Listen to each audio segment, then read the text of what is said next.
Hello, friends. Pastor Amy here. It is Wednesday, January 20th, 2021. It's a nice sunny January day here in beautiful Lincoln, Nebraska, and I'm coming to you from my office here at Southgate United Methodist Church. I wanted to first start off by reminding you about our the 100 days of prayer that our Bishop Reuben Sines, has invited us to take part in. I talked about it last Sunday in church. 100 days of prayer for our country, and it's he's invited us to pray a specific prayer that comes from our book of worship. And we have links to that prayer on our Facebook page. You can go to our website, southgateumc.org, and there is a tab, 100 Days of Prayer, where you can download a PDF file of that prayer. It's called A Prayer in a Time of National Crisis. And we are all invited to recite that prayer um, every day for 100 days, starting this past Sunday and going through Easter. It's a time to turn our hearts toward God as we uh, live into this new transition of leadership. It is always good to pray for our leaders. I've been in prayer for our leaders of this nation for many, many years, and I continue to do so. And then I invite you as well. Leaders, it's important to pray for our leaders. Leaders here in our church. We had our ad council meeting last night, and we had a number of uh, people take on new leadership positions, and all the way, it's good to pray for them as our leaders, as well as leaders at the local, county, state, and national level. It's always good to lift them up to God and pray for God's wisdom to guide their leadership and their decision making. So, again, I just want to remind you of that initiative, of the 100 Days of Prayer that our bishop has invited us to participate in all across the Great Plains Annual Conference that covers all of Kansas and Nebraska.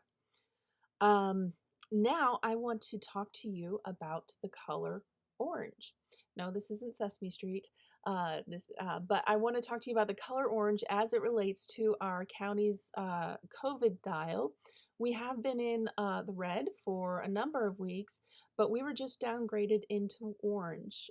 So that means that a number of factors related to new infections and positive test rates uh, have decreased. And what that means for us as a church is that we are reopening for in-person worship services. We're going to do that for this coming Sunday, November. We're not in November. My goodness. Boy, that year went fast. No, January 24th. January 24th. Yes. We will have in-person worship at 8:30 and at 11. And in both services, we're going to limit it to 20 people. But if past experience prevails, we'll probably have fewer people than that. But we're not going to do any signups. Just come, wear your mask, distance from one another, use the hand sanitizer, wash your hands. We all know how to behave right now in this pandemic. But come and worship with us in person, and I get to see a few faces in the pews, and we will have worship together. So that's this Sunday, 8:30 and 11 o'clock in person. I am so looking forward to seeing some of you in our worship, and this will continue, and hopefully that dial will continue to keep going and going back down, and we will keep you updated as we continue to make changes in what is available in the things that we do here at the church. But that's going to be our first step here, is reopening worship to in-person services. So yay, great news. I am so excited to be able to welcome you back into our sanctuary. So speaking of this Sunday, we're continuing with the series Extraordinary, just talking about those ordinary moments of our day. We're coming up to a moment that is probably that I experience quite often, losing keys. or in my case, often my phone.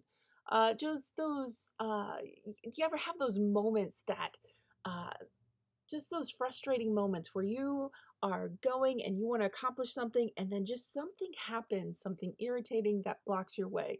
You lose your keys so you can't get out the door for the day, or you lose your phone and so you can't check on that recipe that you're fixing for dinner, or your to-do list, or there's construction and you can't quite get to work, or there's a long line in the drop off at school for getting your kids to school, or any number of things.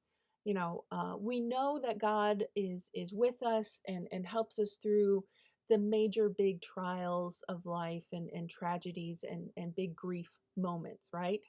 Um, but sometimes we find that we have these big reactions to relatively small inconveniences. And so we're going to explore those small inconveniences that we encounter multiple times a day. Um, and how do we deal with those? And